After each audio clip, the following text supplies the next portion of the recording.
So, dito po sa form 1 ko, makikita yung splash art na ginawa ko. So, nilagyan ko lang dito ng picture box, background, tapos label, tsaka ito po yung pangalan ko.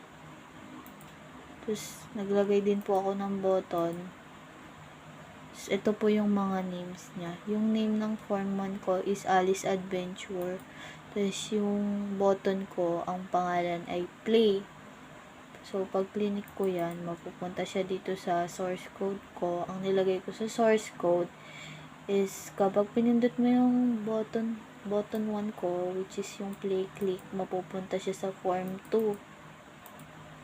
Yan, nakalagay form form 2 show. Tapos, ma-hide yung form 1 ko. So, pag ni-start ko to, ganito kakalabasan niya. Play, ayan. So, ayan yung pangalan ng game ko.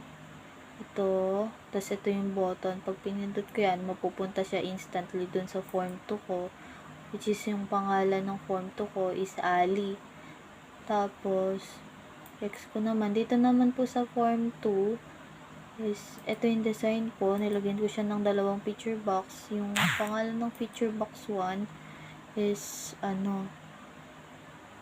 background. Tapos, yung pangalawa naman po is girl yung name ng design. Tapos, yung form 2 ko, pangalan is Ali. Sa form 2 na source code, ito po yung source code ko. Naka-key down yan. Key down. So, ayan po. Right, left, tapos jump. Yan. So, yan. Gumamit ako ng 5 image sa first na na control niya, which is magra-run siya dito sa right side. Tapos dito naman sa pangalawa, ganun din.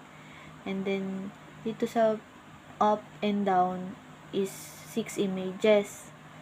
So, nilagyan ko sila ng unique variable para meron silang para ma-differentiate nung code yung mga images na gagamitin ko sa code sa game ko. So, ayan, pag ni-start ko yan, play, yan, ito yung name ng aking game. Ayan, ito yung sa right.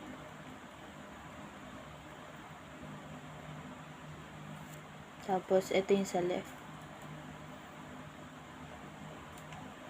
Ito yung sa up. Ito yung sa down. Yan. Yun lang po.